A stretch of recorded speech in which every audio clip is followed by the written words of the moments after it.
გამარჯობა BMG TV-ზე წერტილის დროა, მე ვარ BMG-ს მთავარი რედაქტორი და ტელეპროექტ წერტილის ავტორი და წამყვანი ჟურნალისტი თელარა გელანტია. რესპუბლიკური საავადმყოფოს თემაა დღევანდელი წერტილის ფოკუსში. რამდენიმე წუთში ჩვენს კითხვებს რესპუბლიკური საავადმყოფოს კარდიოლოგიური სამსახურის უფროსი, მედიცინის დოქტორი ნინო ოთარიშვილი უპასუხებს ის რესპუბლიკური საავადმყოფოდან ჩაგვერთვება და შემდეგი ნახევარი საათის განმავლობაში ვისაუბრებთ არის თუ არა საუკეთესო გამოსავალი ის გადაწყვეტილება, რომელიც ახალმა პრემიერ-მინისტრმა ირაკლი კობახიძემ მიიღო და რა კითხვები დარჩათ ექიმებს. თუმცა ვიდრე ინტერვიუს დავიწყებთ, შეგახსენებთ, რომ დღეს პრემიერ-მინისტრმა ჯანდაცვის მინისტრს მკაფიო დავალება მისცა მოკლე დროში წარმოადგინოს კონცეფცია, როგორ უნდა დაიწყოს რესპუბლიკური საავადმყოფოს ახალი შენობის მშენებლობა.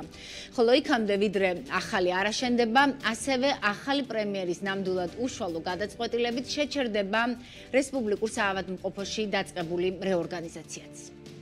მოგეხსენებათ, გუშინ წინ ჩვენ მივიღეთ გადაწყვეტილება რესპუბლიკური საავადმყოფოს ახალი შენობისთვის ალტერნატიული პროექტის მომზადების შესახებ საავადმყოფოს რეორგანიზაციის შეწყვეტის გადაწყვეტილება მივიღებთ. ეს ხო ვფიქრობ საუკეთესო გადაწყვეტა, რომელიც ერთ მხრივ მოგცემს საავადმყოფოს ინფრასტრუქტურის სრულად განახლების შესაძლებლობას და მეორე მხრივ უზრუნველყოფს საავადმყოფოს პერსონალის კოლექტივის ლეგიტიმური ინტერესების სრულად დაცვას. მე მინდა ვთქო ჯანდაცვის მინისტრს შეძლებს დაკავად მოკლე დროში წარმოადგინოს ახალი კონცეფცია, რომელიც საშუალებას მოგცემს წელსვე დავიწყოთ უკვე ახალი შენობის მშენებლობა. Ესი თქვა მთავრობის დღევანდელ სხდომაზე. მთავარ ჯანდაცვის მინისტრს დღეს არაფერი უთქვამს, მან მხოლოდ დავალება მიიღო და მოისმინა. აღსანიშნავია, რომ ბოლო დღეების განმავლობაში ირაკლი კობახიძე რესპუბლიკური საავადმყოფოს ექიმებს ორჯერ შეხვდა. ჯერ საპარლამენტო უმრავლესობის ლიდერ მამუკა მდინარაძესთან ერთად 23 ნოემბერს ზურაბ ბაზარაშვილის გარეშე, 23 თებერვალს უკაცრავად, ხოლო შემდეგ შაბათს უკვე ჯანდაცვის მინისტრთან ერთად. სწორედ ამ შეხვედრის შემდეგ გავიგეთ, რომ უახლოესი 3 წლის განმავლობაში საავადმყოფო ფუნქციონირებას არსებულ შენობაში გააგრძელებს, ვიდრე არსებული შენობის უკან ახალი შენობა არ აშენდება. საინტერესოა ისიც, რომ ამ 3 წლის განმავლობაში არსებული ინფრასტრუქტურის მოწესრიგებისთვისაც გარკვეული ინვესტიციები განხორციელდება და თანხები დაიხარჯება, მიუხედავად იმისა, რომ 3 წლის შემდეგ მთავრობის დღევანდელი გეგმით, ყოველ შემთხვევაში რესპუბლიკური საავადმყოფო ახალ შენობაში გადავა. რამდენად ეფექტიანია ამ ვითარებაში დასანგრევ შენობაზე გადასახადის გადამხდელების ფულის დახარჯვა, ამ კითხვასაც დავსვამთ დღეს დღევანდელ გადაცემაში, ვიდრე ინტერვიუს დავიწყებთ, ხაზს გავუსვამ კიდევ ერთ სიახლეს, რომ რესპუბლიკური საავადმყოფოს მედპერსონალის და მთავრობის მეთაურის შეხვედრის შემდეგ გავიგეთ, უпростоრედ გარკვეულწილად დადასტურდა ეჭვები, რომელიც რესპუბლიკური საავადმყოფოს ექიმებს თანამშრომლებს ჰქონდათ, რომ ახლის აშენებამდე რესპუბლიკური საავადმყოფოს ძველი შენობის დემონტაჟის და რეორგანიზაციის მიზანი ის იყო, რომ მთავრობა ამ ტერიტორიას გაყიდდა, მაგრამ ახლა როცა მთავრობის მეთაური დაჰპირდა რესპუბლიკური საავადმყოფოს პერსონალს, რომ ძველი შენობა ახლის აშენებამდე არ დაინგრევა, ექიმები პრობლემას ვერ ხედავენ იმაში, რომ ტერიტორიის ნაწილი საინვესტიციო მიზნებისთვის იქნება გამოყენებული. უკანა ტერიტორიაზე იგეგმებოდა ახალი საავადმყოფოს მშენებლობა. ჩვენ ვიმუშავებთ სწორედ ასეთ პროექტზე, კიდევ ერთხელ წარიმართება საპროექტო სამუშაოები დაიგეგმება შესაბამისი პროცესი და მომზადდება წინადადებები სწორედ ამ მიმართულებით, რომ უკანა ტერიტორიაზე განხორციელდეს საავადმყოფოს მშენებლობა, ხოლო წინა ტერიტორია გამოყენებული იქნეს საინვესტიციო მიზნებისთვის, რაც ზუსტად შეესაბამება იმ შემოთავაზებას, რომელიც ჰქონდათ რესპუბლიკური საავადმყოფოს ექიმებს. საავადმყოფოს მშენებლობა ხდება ძალიან ძვირი. სახელმწიფოს ინტერესებშია, რომ კერძო სექტორი შეეხიდოს ახალი საავადმყოფოს მშენებლობას და სწორედ ამის გამო იმიჯნება ის მიწის ნაკვეთი, რომელზეც არის განთავსებული მთლიანობაში რესპუბლიკური საავადმყოფო, მიწის ნაკვეთის გარკვეული ნაწილი დაიტვირთება საინვესტიციო მიზნებისთვის იმისათვის, რომ კერძო სექტორი შეგვეხიდოს საავადმყოფოს მშენებლობაში, რომ ჭარბი ტვირთი არ დააწვეს სახელმწიფო ბიუჯეტს. გეტყვით, რა საინვესტიციო პროექტი შეიძლება განხორციელდეს, მე გვპირდებით, რომ იქნება მაქსიმალურად ოპტიმალური ვარიანტი შეთავაზებული ქალაქისთვის, ქვეყნისთვის. მაქსიმალურად რაციონალურად აიტვირთება ის სივრცე, რომელზეც გვაქვს საუბარი. თუ თქვათ, შემდგომში ეს თქვათ ნაწილი ტერიტორიის იქნება გამოყენებული რაიმე საინვესტიციო გეგმების მიხედვით, ეს პრინციპში ჩვენთვის აბსოლუტურად გასაგები იქნება და ჩვენ რაღაცა ხო, წინააღმდეგობას ამას ნამდვილად არ გავწევთ. პირიქით ჩვენი ერთ-ერთი ვერსია იყო ასეთი და ჩვენ არც ველოდით რომ აი ამ ვერსიას ვიტყვიან აი ესე ძალიან კარგად მიიღებდნენ და პირდაპირ ვამბობ, ყოველგვარ მოლოდინს გადააჭარბა ყველაფერი. რა თქმა უნდა, არის რაღაცა ნაწილი, ვინც უკვე ხელი ქონდათ მოწელი ან კომპენსაცია ჩაერიცხათ, იქნებიან ადამიანები, ვისაც აღარ უნდა უბრალოდ იქ მუშაობა მართლა და დატოვებს კოლექტივს, ვისაც ამის სურვილი ექნება, რა თქმა უნდა, იმიტომ რომ ამას წინააღმდეგი არავინ არ არის. ჩვენ ამას არანაირად არ შევეწინააღმდეგეთ, პირიქით, ჩვენ ყოველთვის ვამტკიცებდით, რომ ჩვენი ერთად მუშაობა იყო რესპუბლიკური საავადმყოფოს წარმატების ერთ-ერთი მთავარი საწინდარი. გრადობაზე ამჟამად საუბარი ნამდვილად არ ყოფილა, თუმცა გუშინ იყო ძალიან ბევრი. მე პირდაპირ გეტყვით მისი ფასადი ნამდვილად ავარიული იყო.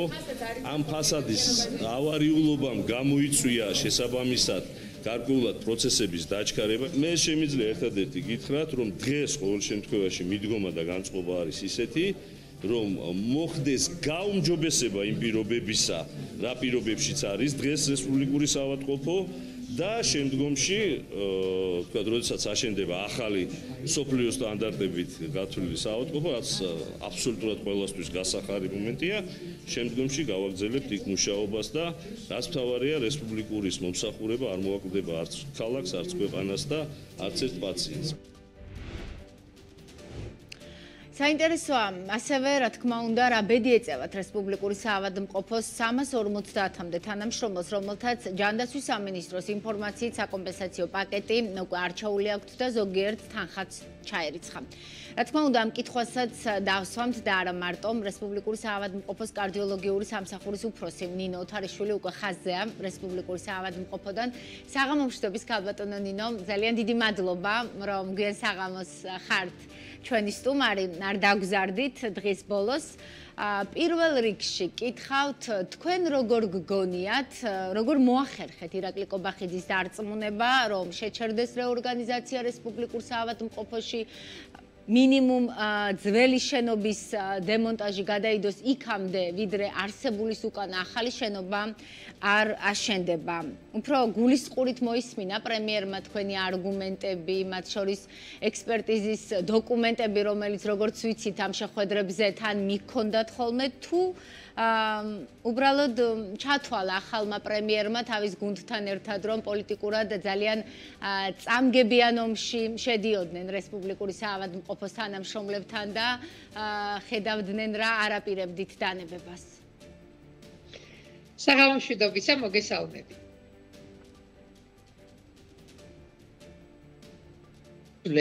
ბოლო 1 წლის განმავლობაში კიდევ გავიმეორებ ერთხელ, როდესაც პირველად 1 წლის წინ, ზუსტად 1 წლის წინ მოვისმინეთ BMG-ის ეთერიდან ჯანდაცვის მინისტრის განცხადება, რომ რესპუბლიკური საავადმყოფო უნდა დანგრეულიყო და სად აშენდებოდა ახალი რესპუბლიკური საავადმყოფო, ლოკაცია ჯერჯერობით ცნობილი და დაზუსტებული არ იყო. მთელი ამ დროის განმავლობაში ჩვენი არგუმენტაცია არ შეცვლილა არც ჩვენი მოთხოვნა. სამწუხაროდ ჩვენ ხვდებოდით ჯანდაცვის მინისტრს მხოლოდ ერთხელ შევხვდით. ეს იყო პრეზენტაცია მხოლოდ ახალი რესპუბლიკური საავადმყოფოს კონცეფციის. დანარჩენი შეხვედრები ამ 1 წლის განმავლობაში მიმდინარეობდა ჯანდაცვის სამინისტროს წარმომადგენლებთან, მინისტრის მოადგილეებთან და ჩვენი არგუმენტაცია, ჩვენი მოთხოვნები არასოდეს არ ყოფილა გათვალისწინებული, გაზიარებული და განხილულიც კი. რა თქმა უნდა, ჩვენ ხელთ ჰქონდა ექსპერტიზის დასკვნები, რომლის საფუძველზეც 2021-22 წლის განმავლობაში შედგა ძველი შენობის რეაბილიტაციის გეგმა და ეს ექსპერტიზის დასკვნა ნათლად ასაბუთებდა, რომ 45 წლიანი 2018 წლის არის ეს ექსპერტიზის დასკვნა და 45 წლიანი ექსპლუატაციის მანძილზე რესპუბლიკური საავადმყოფოს მზიდი კონსტრუქცია იყო მყარი და დაზიანების გარეშე. არამზიდი კონსტრუქცია, ანუ კედლები, ტიხრები საჭიროებდა შეკეთებას, ხშირ შემთხვევაში შეცვლას, ზოგიერთ შემთხვევაში შეცვლას. ამავე დროს იყო მეორე ალტერნატიული წინადადება ჩვენს მიერ დასმული, რომელიც არცევე არასოდეს არ ყოფილა გაზიარებული, ეს იყო ქართული ჯგუფის მიერ 2007 წელს წარმოდგენილი რესპუბლიკური საავადმყოფოს ახალი კორპუსის პროექტი. როდესაც ქართული ჯგუფმა მოახდინა რეკონსტრუქცია და აშენება ძველი განყოფილების ბაზაზე emergency-ის შენობის, რომელიც ახლა არის განთავსებული ძირითადად რესპუბლიკური საავადმყოფო, ამის შემდეგ მათ წარმოადგინეს პროექტი რესპუბლიკურის უკან ეზოში, იმ ადგილას, სადაც დაახლოებით ახლა მოვიაზრებთ ახალი რესპუბლიკურის მშენებლობას, 2 6-სართულიანი კორპუსის, ახალი კორპუსის მშენებლობა, სადაც უნდა განთავსებულიყო რესპუბლიკური საავადმყოფო. ჩვენ ამ პროექტზეც ქონდა ვცდილობდით გაგვემახვილებინა ყურადღება, ესეც ყოფილიყო განხილვის საგანი, თუმცა კიდევ ერთხელ გავიმეორებ, არც ერთი ჩვენი არგუმენტი, არც ერთი ჩვენი პროექტი, არც ერთი ჩვენი წინადადება არ ყოფილა არც მოსმენილი, არც გაზიარებული და არც გუშინ წინაც პრემიერმა თქვენთან შეხვედრის შემდეგაც ახსენა ქართული ჯგუფის ეს პროექტიც. დღეს მან კონკრეტული დავალება მისცა ჯანდაცვის მინისტრს წარმოადგინოს ახალი კონცეფცია, რა როგორ იქნება, როგორ მოახერხეთ? ჩემი მთავარი კითხვა ეს იყო და ასევე შაბათს გამართულ შეხვედრაზე, რომელსაც ესწრებოდა ჯანდაცვის მინისტრი, მან თქვა თუ არა რამე, თუ ის უბრალოდ დამსწრე იყო ამ შეხვედრაზე? კი, როგორ მოვახერხეთ? ჩვენ აბსოლუტურად დაწურილებით, ლოგიკურად მოვახსენეთ ჩვენი აზრი, მოვახსენეთ ვაჩვენეთ ეს დასკვნები, განვიხილეთ პროექტები, რომელიც იყო ძველი შენობის რეკონსტრუქცია, მისი პლუსები, მინუსები, ახალი შენობის აშენების კონცეფცია და რაც მთავარია. ჩვენი მთავარი არგუმენტი ყოველთვის იყო, რომ რესპუბლიკური საავადმყოფოს ამ წუთას რეორგანიზაციის და ფუნქციონირების შეწყვეტის პირობებში სახელმწიფო მინიმუმ 4 წლის განმავლობაში რჩებოდა მთავარი მრავალპროფილური სახელმწიფო კლინიკის გარეშე.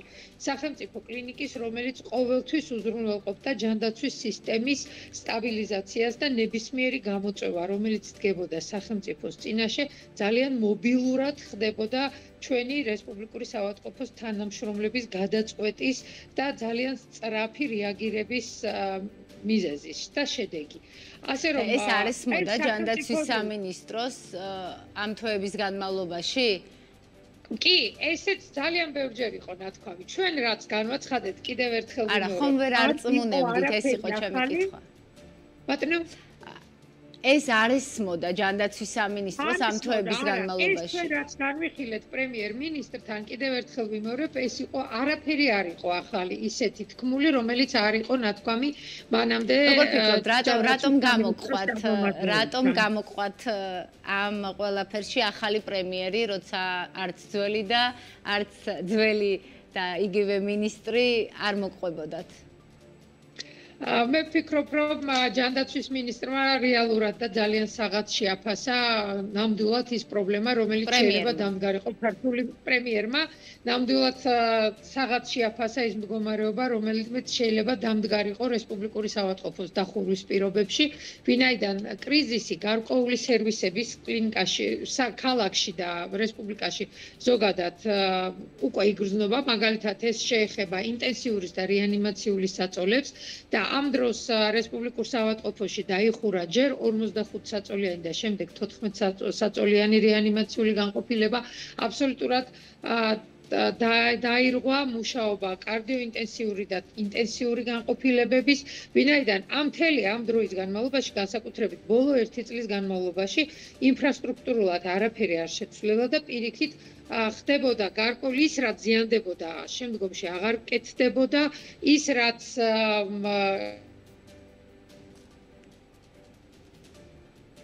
COVID პანდემიის გამო აღარ არასოდეს და მიუხედავად მრავალი მოთხოვნისა, აი ეს პრობლემები ყოველთვის იყო და ისმებოდა ჩვენს მიერ.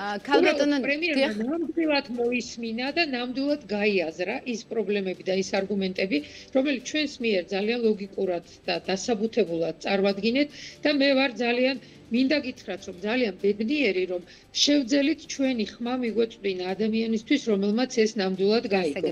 და პრემიერმა დაინახა ჩვენი სახელმწიფოებრივი მიდგომა, რომ ჩვენ არ ვიყავით ექიმები, რომლებიც ვიბრძოდით მხოლოდ ჩვენი სამუშაო ადგილისთვის, ვიბრძოდით მხოლოდ რესპუბლიკური საავადმყოფოს. ძალიან უცნაურია, რომ ამას ვერ ხედავდა ჯანდაცვის სამინისტრო. იმედია მომეცემა საშუალება მასაც დავუსვა ეს კითხვები. სხვა თემებზეც მინდა მოვასწროთ საუბარი.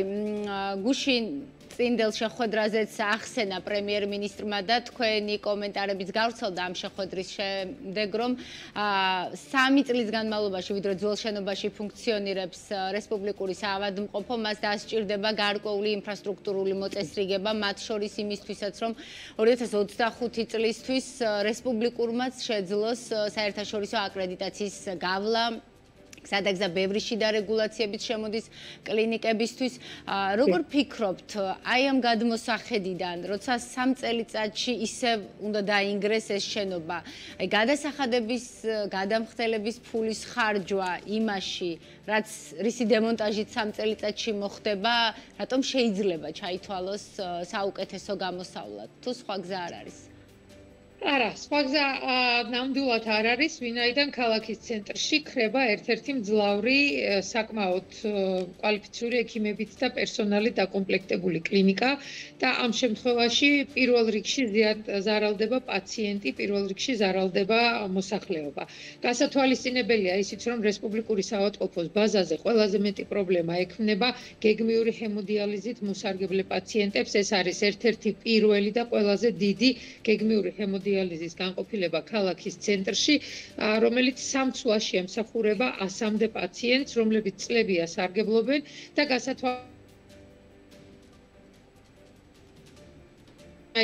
ისინი თანხლები დაავადებების და გართულებების გამო, რა თქმა უნდა, საჭიროებენ მულტიპროფილურ კლინიკაში არსებობას და მეორეც, მანძილის გაზრდა, ანუ ამ პაციენტების გადაყვანა ქალაქის სხვა უბნებში, მაშინ, როდესაც ცენტრში არ არსებობს გეგმიური ჰემოდიალიზის განყოფილება, მათთვის იყო დამატებითი ფინანსური ხარჯი და დამატებითი პრობლემა. ხომ არ არის უკვე თქვენთვის რესპუბლიკურ საავადმყოფოში ყოველწლიურად მკურნალობას გადის დაახლოებით 12-დან 14,000-მდე პაციენტი და წარმოიდგინეთ 4 წლის განმავლობაში შეჩერებული რესპუბლიკური საავადმყოფო და რამდენი 1000 პაციენტი სერვისის გარეშე და კიდევ რაც მთავარია ლაური და ტრადიციული და როდესაც ჩვენ ვამბობდით, რომ წარმოიდგინეთ რამდენ სტუდენტს, რამდენ ექიმს გავზრდით კიდევ 4 წლის განმავლობაში, რომლებიც შეიძლება დასაქმდნენ ახალ რესპუბლიკურ საავადმყოფოში. მე ვფიქრობ, რომ დანახარჯი, რომელიც იქნება იმისთვის, რომ რესპუბლიკურმა საავადმყოფომ დააკმაყოფილოს აკრედიტაციის პირობები არის იქნება ძალიან მინიმალური. ვინაიდან ეს ძირითადად შეეხება ინფრასტრუქტურულ სარემონტო ტექნიკურ პირობებს, როგორიც არის გათბობის პირობები, მაგალითად ვენტილაციის პირობები, რომლებიც საკმაოდ კიდევ ერთხელ ვიმეორებ, მიუხედავი იყო იმის გამო, რომ 1 წლის განმავლობაში იყო დაანონსებული ამ საავადმყოფოს დანგრევა. და ამავე დროს ის სერვისები უნდა აღდგეს აუცილებლად, რომლებიც დიდ დანახარჯს ნამდვილად არ მოითხოვს, რომლის ბაზაც რესპუბლიკურ საავადმყოფოში არსებობს, უბრალოდ ის ექიმები უნდა დაბრუნდნენ და უნდა დაიწყონ თავიანთი ფუნქციის შესრულება რესპუბლიკური საავადმყოფოში. ვიდრე ექიმებზე კითხავთ და ასევე წასულ თუ საკომპენსაციო პაკეტ არჩეულ თანამშრომლებზეც აი ამ ბოლო დღეების შეხვედრებიდან ასევე გავიგეთ ის, რისი ეჭვიც ჰქონდათ გარკვეულწილად რესპუბლიკური თანამშრომლებს, ხომ? ჯანდაცვის სამინისტროს უნდოდა სასწრაფო დემონტაჟი ამ შენობის, იმიტომ რომ იგეგმებოდა აი ამ ტერიტორიის გაყიდვა, იყო საუბრები, რომ აქ საცხოვრებელი კორპუსები აშენდება და ასე შემდეგ. გარკვეულწილად პრემიერმა ეს ეჭვები დაადასტურა, გულისხმობ იმ ნაწილს, რომ წინა მხარეს და რაღაც მოხდება ტერიტორიის გამიჯვნაო რესპუბლიკური საავადმყოფოს და ნაწილი იქნება გამოყენებული საინვესტიციო მიზნებისთვის. ექიმების კომენტარებიც იყო, რომ თქვენ არ ხართ წინააღმდეგი და გესმით, რომ ახალი შენობის აშენება მოითხოვს ინვესტიციებს. ანუ საბოლოო ჯამში ნდობა თუ უნდობლობა იყო მთავარი პრობლემა, რატომაც ესე ხისტად იცავდით თქვენს პოზიციას და თქვენ არ გჯეროდათ, რომ 4 წლის შემდეგ ან თუნდაც დროებით, როცა ესე გაიფანტებოდით, მერე სადღაც ისევ შეიკრიბებოდით რესპუბლიკური საავადმყოფოს ახალ შენობაში. იყო უნდობლობა ნამდვილად ჯანდაცვის სამინისტროს მიმართ არც ერთ ექიმს მედპერსონალის ძალიან დიდ ნაწილს არ ქონდა არანაირი ნდობა. პირველ რიგში აბსოლუტურად წარმოუდგენელია, როგორ შეიძლება არასახელმწიფოებრივად ის იფიქროს ჯანდაცვის მთავარმა უწყებამ ქვეყანაში. ხო, აი თქვენც ვკითხეთ, თუ თქვენ ფიქრობდით, რატომ არის მინდა ამას ჯანდაცვის მინისტრი. ამ კითხვაზე პასუხი ჩვენ არ გვაქვს. გაფანტო აი ესეთი ამხელა სახელმწიფოებრივი ინტელექტუალური რესურსი ისე რომ არ მოусმინო მათ არგუმენტს და მათ მოთხოვნებს არის ჩემთვის აბსოლუტურად წარმოუდგენელი და მიუღებელი. ამავე დროს ერთი წლის განმავლობაში ყველა შეხვედრაზე გვარწმუნებდნენ, რომ ნებისმიერი გადაწყვეტილება რესპუბლიკურთან დაკავშირებით, ნებისმიერი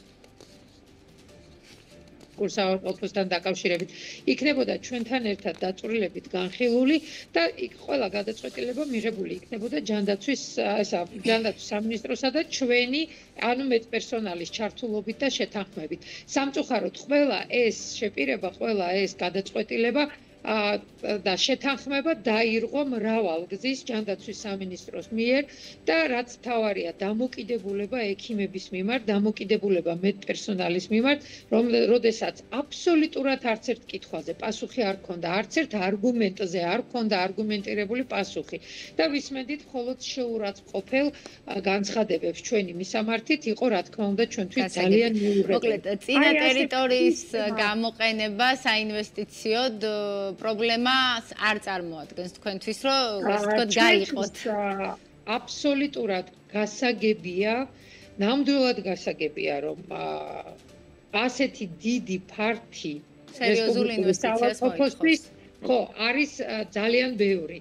ქალაქში არის ძალიან ბევრი საავადმყოფო, რომელსაც არ აქვს ფუფუნება კონდეს ასეთი ეზო.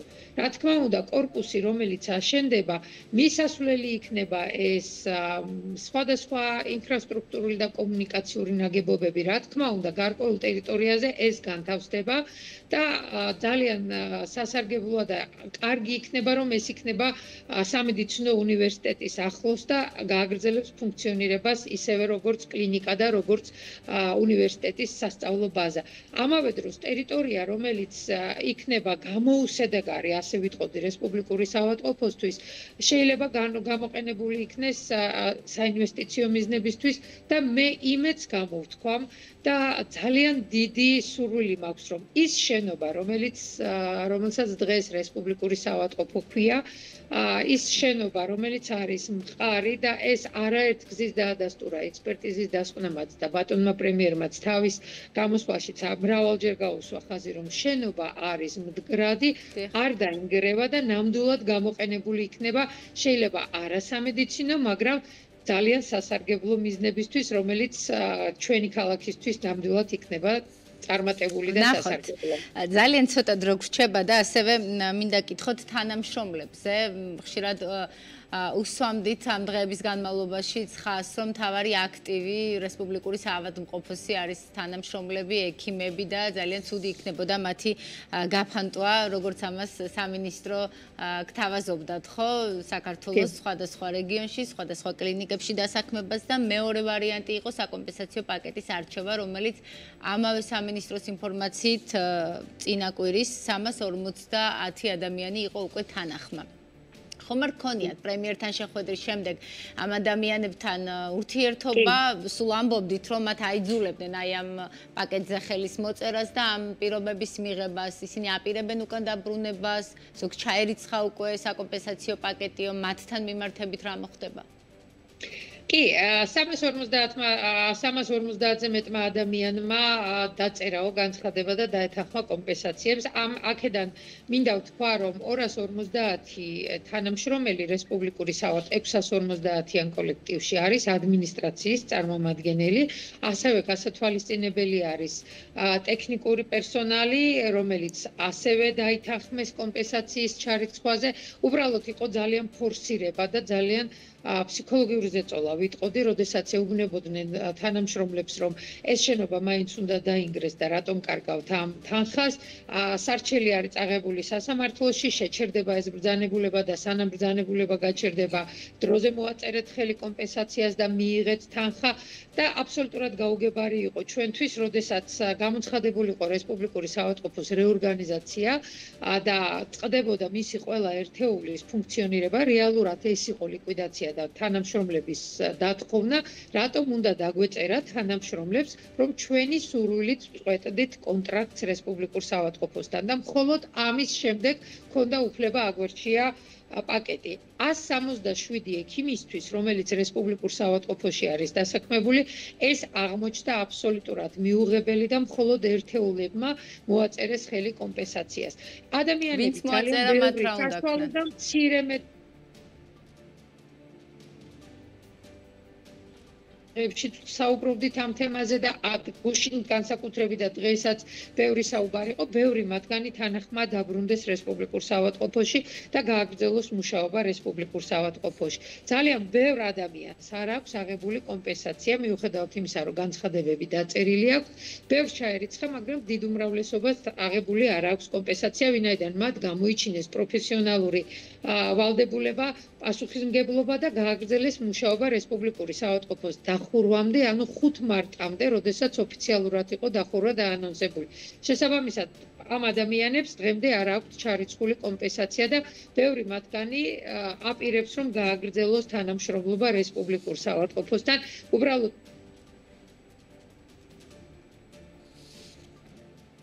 და იურიდიული ბაზის შექმნა, როგორ შეიძლება დაბრუნდნენ ადამიანები, რომლებსაც აქვთ აღებული კომპენსაცია სამსახურში, ან ის ადამიანები, რომლებსაც განცხადება აქვთ დაწერილი, მაგრამ არ აქვთ მიღებული კომპენსაცია და სურთ მუშაობის გაგრძელება. რამოდენიმე დღე ითხოვა პრემიერმა, რომ ეს მდგომარეობა დაალაგდეს და ჩვენ იმედი გვაქვს, რომ საშუალო და უმცროსი მედპერსონალის ძალიან დიდი რაოდენობა დაგვიბრუნდება უკან.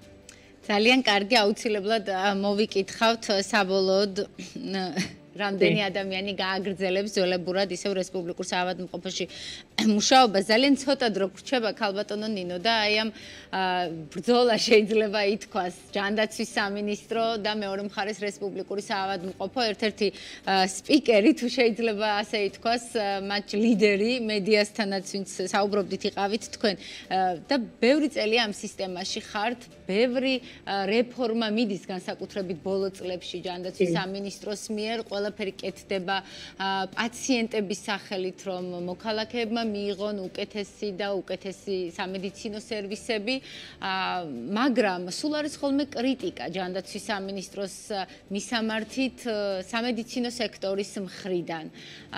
როგორ ფიქრობთ, ასე სხვადასხვა ენაზე საუბრობთ ჯანდაცვის სამინისტრო, როგორც პოლიტიკის განმსაზღვრელი და მეორე მხარეს ექიმები, ჯანდაცვის სექტორი, ჯანდაცვის ბიზნესი. რატომ? მე ვიტყოდი, რომ უკანასკნელ წლებში განსაკუთრებით გაჩნდა ეს პრობლემა ჯანდაცვის სამინისტროსა და მედპერსონალს შორის კომუნიკაციის ნაკლებობის გამო. მე ვიტყოდი ასე.